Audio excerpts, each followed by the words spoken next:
rêvé que ça se joue le dernier match. Ça s'est joué le dernier match, mais pas dans le sens qu'on espérait. Après, il y a beaucoup de choses qu'on peut dire sur le déroulement du match, mais après, il faut être réaliste. On a perdu le réalisme au plus mauvais moment. On est tombé sur une équipe qui a joué le jeu, mais c'est normal, c'est le sport, c'est tout à leur honneur, sincèrement. On aurait dû être capable de faire la différence dans le jeu. On a manqué trop d'occasions. Après, on a tiré le maximum de ce groupe. Voilà, on a tiré le maximum. Maintenant, il va falloir rebâtir. Il y aura certainement de nombreux départs. Ça fait partie du jeu. Mais il faut que rapidement, et dès maintenant, on se penche sur la saison prochaine. Alors en CFA, c'est comme ça. Le club y est passé il n'y a pas si longtemps que ça, a su remonter. Donc j'espère qu'on sera capable de remonter. Voilà. Aujourd'hui, c'est sûr que c'est difficile. On est presque KO, mais ça fait partie c'est la loi du sport. Nicolas, dans tes propos, on sent que tu t'inclus dans le projet de la saison prochaine. Donc pour toi, c'est clair dans ta tête, en tout cas ce soir, tu es ce donner la saison prochaine. Ouais, j'ai annoncé la date de la reprise, même si c'était difficile de m'adresser aux joueurs. On reprendra le lundi 3 juillet. Les matchs et les dates de matchs de préparation sont déjà fixées. Donc voilà, après je suis sous contrat et je me projette sur la saison prochaine en espérant qu'on puisse avoir les moyens de nos ambitions. Voilà. Ce soir, vous avez raté le coche en première mi-temps, vous avez eu pas mal d'occasions justement de prendre l'avantage. Ouais, c'est malheureusement, on a eu le sentiment ce soir que la pièce est tombée du mauvais côté. On a fait beaucoup d'efforts.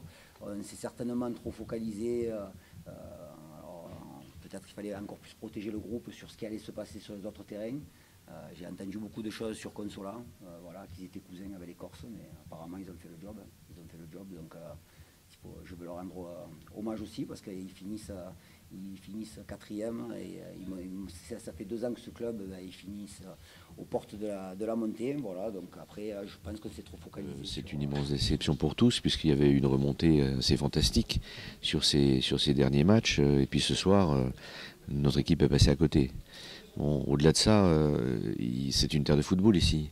Vous avez vu l'engouement extraordinaire. Il n'y a qu'un club. 12 000 personnes dans un stade en national. Donc il y a de la place pour un grand club de football à Sedan. Alors il y a 2 bonnes nouvelles malgré tout ce soir. C'est les frères Dubois restent à la tête du club et vont refonder ce club. 2, vous l'avez entendu, Nicolas Usaï qui est un entraîneur de très très grande valeur et un meneur d'hommes extraordinaire reste aussi. Donc c'est autour de cette équipe-là et de son entraîneur qu'il va falloir reconstruire. Et moi, je peux vous dire qu'en tant que maire, je suis et je resterai le premier supporter de ce club.